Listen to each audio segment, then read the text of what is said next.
Good morning guys, isang magandang umaga po sa inyong lahat. So ngayon mga kalapatids, start na ng derby namin, 7 laps derby. So nai-release na yata yung mga ibon natin mga kalapatids. Good luck nga pala sa mga may karera ngayong araw na to. Sana ay magtamasa tayong lahat. So nai-release na yung mga ibon natin, tignan natin mga kalapatids. Candon, Ilocosur.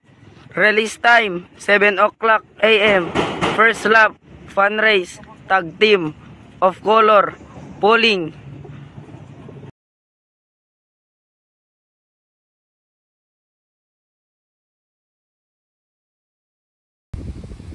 At yun na nga, konting weather update lang tayo mga kalapatids sa mga maghahagis dito sa norte.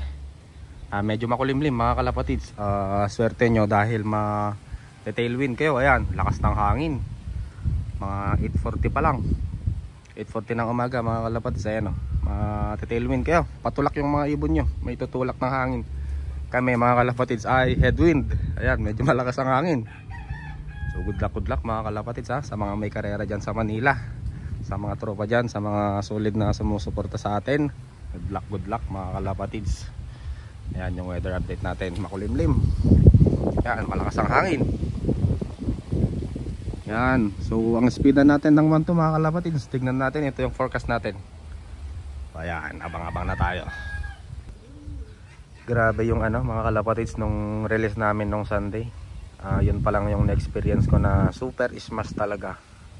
Grabe yung sa release day mga kalapatids hanggang Miyerkules tuloy-tuloy ang ulan. Grabe talagang ulan talaga. Meron akong nag-daybird mga alas 3 yata, alas 4. Hindi ko na matandaan kasi hindi na din ako nagbantay dito sa kulungan kasi nung cut off na, wala na, hindi na ako tumambay dito sa labas kasi sobrang lakas ng ulan.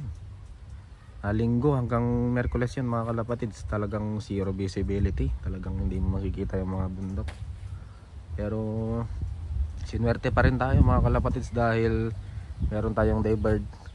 Tapos second day meron tayong isa, Lunes. Tapos Martes meron tayong tatlo yata na umuwi. Hanggang Huwebes meron tayong napauwi mga kalapatids. Grabe yung na yun. Yun pa lang yung naranasan ko na super smash talaga. Linggo hanggang Miyerkules yung yung ulan.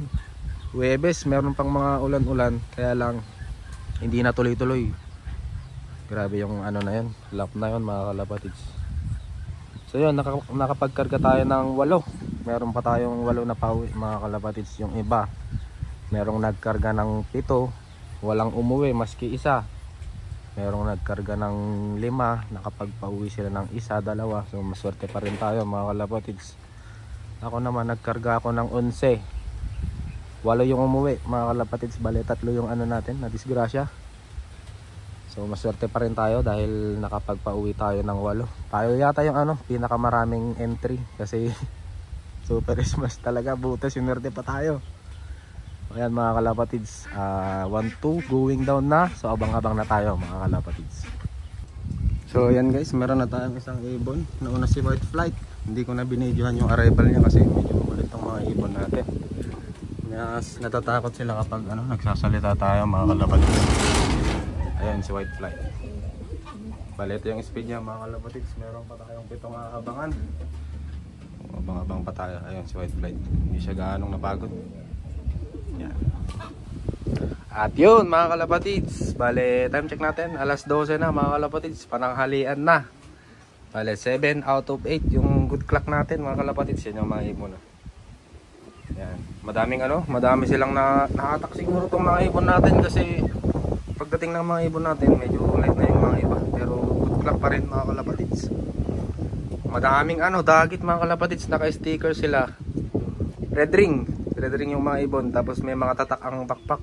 Hindi ko lang alam kung may nag-release din sa Ilocosur mga kalapatids. Ang daming ibon, halos 5 yata mga kalapatids yung kasabay ng mga ibon ko kanina, may mga tatak sila. So yan, 7 out of 8 tayo sa karera. Hoping pa rin tayo na bumalik yung isa, halos na naman. So dito ko natatapusin yung video ko mga kalapatids. Ayan, sa mga gustong mag-avail ng Taiwan tsaka gustong mag-inquire lang kayo dito sa bago nating FB page mga kalapatids siguraduhin nyo na may 2.0. I-follow nyo na din mga kalapatids para lagi kayong updated. So yun, hanggang dito na lang muna. Ganda nito mga kalapatids, nakapangpatibayan. Ganda ng mata. Anak ito ng Anson, ganda. Parang lalaki pero babae yan mga kalapatids. Lobo Batangas finisher to mga kalapatids. Yan. Live siya ng patibayan. Bale, nakakatatlo na to mga kalapatids kung hindi ako nagkakamali sa patibayan. Yan. So hanggang dito na lang muna. Bye.